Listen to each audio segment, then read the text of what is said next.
We were all texting about that over the weekend, and then obviously the official fine came down. And God, what is he getting? Like next to nothing. He's not going to even catch a suspension, I don't think. Is he? No, he's going to be No, No, fined, but not suspended. no.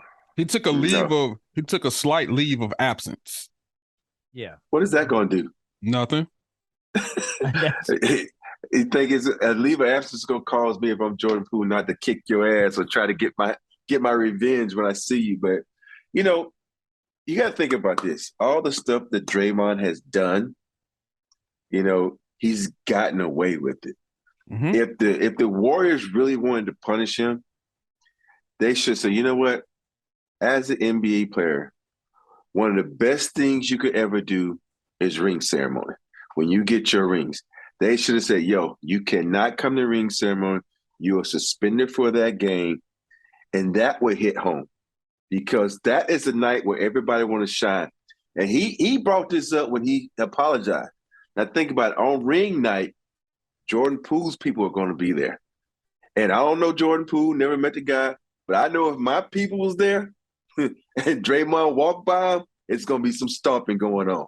You know what I mean? Yeah. So as the Warriors, they be like, yo, Draymond, you can't come to this event. We'll give you your ring next week after your first game suspension on ring night. And that's the way, to make him open his eyes, because if you really think about it, the crime has no punishment, none whatsoever. Mm-mm. But that's the epitome of when you're such a pivotal player on a championship winning team, and you have been for the last 6-7 years. This is what happens, because if you really wanted to punish Draymond, a real punishment, and you're tired of his antics over the years, you trade him. But I'm not saying that that's going to happen. And no way.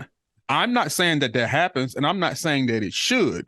But when you start looking at the accumulation of things over the years, being suspended for a game in the finals in 2016, people talk about, well, dang, they would have won the finals if Draymond wasn't suspended. Woulda, coulda, shoulda, what if, whatever.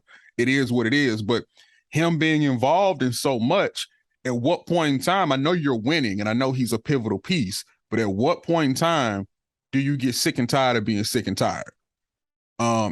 And Jordan Poole is a pivotal piece because he's about to get that extension. He about to get that money. Hey, I'd have got my extension the next day. Yeah. I don't know what you talking about. Listen, y'all, here's the deal. You're going to sign this extension. We're all going to smile. All right. Yes. No one gets hurt. Okay. That's all. Yeah. And check this out though, Rob. Everybody wants to, I've heard, blame going one way or another.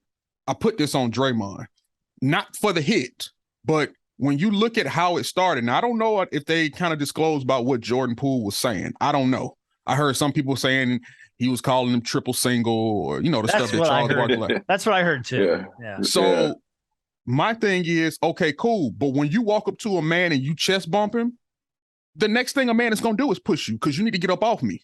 You don't chest bump me and you think nothing's going to happen. So it started with Draymond. I can say whatever I want to you, but don't get in my face, because now you're taking it to another level. Yeah, I totally agree, because if you really watch Jordan Poole, he doesn't even push him that hard. It's one of, you can tell the difference when you really push someone, or you, man, just back up, not thinking enough. He did the back up, and he kind of turned his head like, man, look at this clown. And then Draymond hit him and attacked him. If you watch closely in the video, when Poole is on, like, slumped up against the wall, Draymond attacks him, gets on top of him. Right. And if the people wasn't there, and I couldn't see if any other punches were thrown, any stop punches, I don't know, I couldn't see. But that right there to me is suspension is long, because you were the agitator in this thing. You came at him.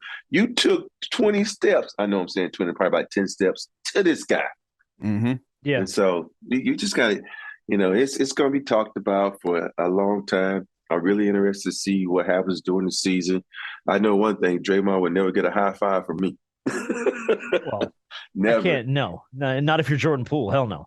Mm-hmm. And now there's a couple parts of this. We don't know what the fine was. That wasn't disclosed. We know there was no suspension. My biggest hang up with this is Draymond not supposed to be a leader on this team. Is he not supposed to be one of the guys that is leading the staff in the right? What does this do internally? Now, like you said, B, that if you're really sick of it, you move him. They'll never move him. I think he's there for the haul. I mean, I don't think you see Draymond put on another uniform in his career. But doesn't that fracture the makeup of that team to an extent that might be really hard to repair? Because, I mean, yes, you have Steph. Yes, you have Clay. But Draymond's supposed to be one of the guys that's one of the core pieces of that team. He's one of the core an leaders. Yes, very much so. And now you got him decking his own teammates at practice, which, by the way, Kenny Smith said not a big deal, happens all the time. You know what? The problem is when you're on a team and you've been on a team that long with one another, you know who they are. And they know who Draymond is. He's been this guy since day one. And that's the problem. They're going to say, oh, it's just Draymond being Draymond. And they're going to let it slide. But for me, as Poole, I was like, I'm not going to let this slide. There's certain things you don't do to your teammates.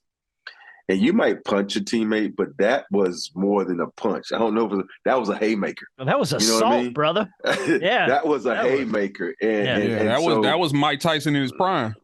Yeah, and that's the thing. Fights happen all the time, but usually it's pushing and shoving. It's never a haymaker, And it had to be a lot going on that we don't know about, and we don't know. Draymond may have some problems, at home. He just got married. Marriage might not be going the way he wanted to go. It's so many things that could be happening, but it's still no excuse, like you said, for a leader to haymaker someone like that.